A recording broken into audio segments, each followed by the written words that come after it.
This morning started a little differently than most.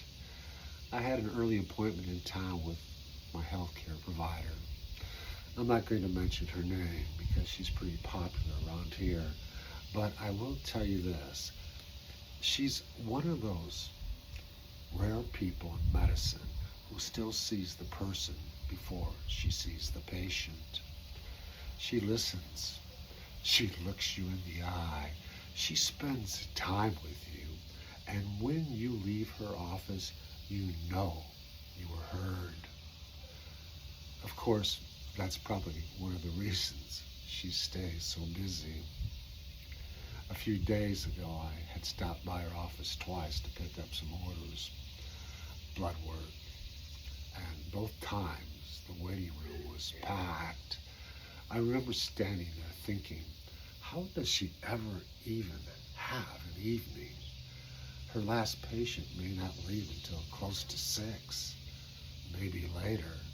Then there are emails, records, phone calls, and everything else that follows you home when you care about what you do. So this morning I told her, you need to find a little time for yourself in the evenings. She smiled and said, you sound like my dad. I took that as a compliment. Her father was a good man. But strangely enough, that wasn't the lesson I was going to carry home with me today. After the appointment, I made a few stops, the bank, the post office, the usual things, and headed back toward the farm. Pulled up to the front gate, got out, opened it, drove through, and climbed back out of the truck to close it. That's when, out of the corner of my eye, I saw Giselle running toward me across the front pasture. She was winning. She stopped halfway across the field, looked directly at me, and whinnied again. Then she turned and headed toward the creek bed along the wood line. A few seconds later, she stopped. She looked back at me and waited. There are moments when you don't need somebody or some animal to explain what they're trying to tell you. You just know something isn't right. So I drove across the pasture toward her, and there was Nugget, down in the dry creek bed, wedged between a fallen tree and the side of the wash. His front legs were stretched forward. His back legs were behind him. And he wasn't going anywhere. I have no idea how long he had been there. It may have been most of the night. And then I remembered something. Giselle had come up near the house the night before, last night, whinnying. I had even gone outside with a flashlight looking around because it wasn't her normal call.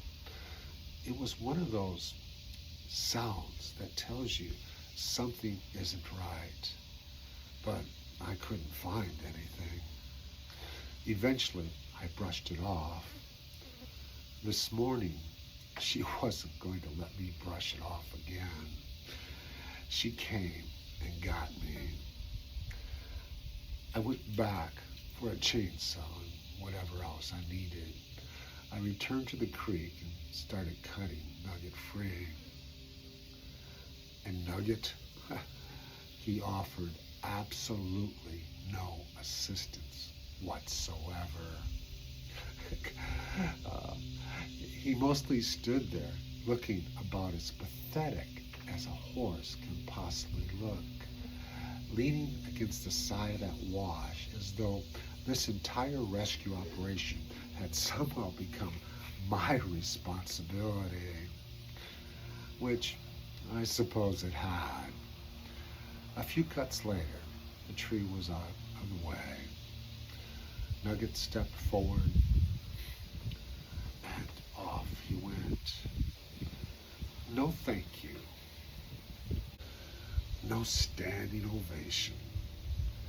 Just a horse walking away as though he had planned the whole thing. I stood there thinking about my morning. A doctor who takes the time to listen to people. A horse who spent the night in trouble. And another horse who knew her friend needed help and refused to quit trying to tell somebody. Maybe there's something in that for all of us. We spend a lot of our lives talking, explaining, assuming, rushing from one thing to another. But sometimes the most important thing we can do is simply pay attention. Listen to the person who needs a few extra minutes. Notice the friend who says, "I'm fine," a little differently than usual. Pay attention when someone keeps coming back.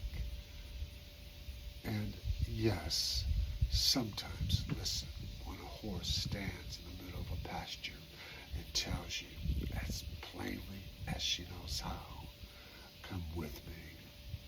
Something is wrong."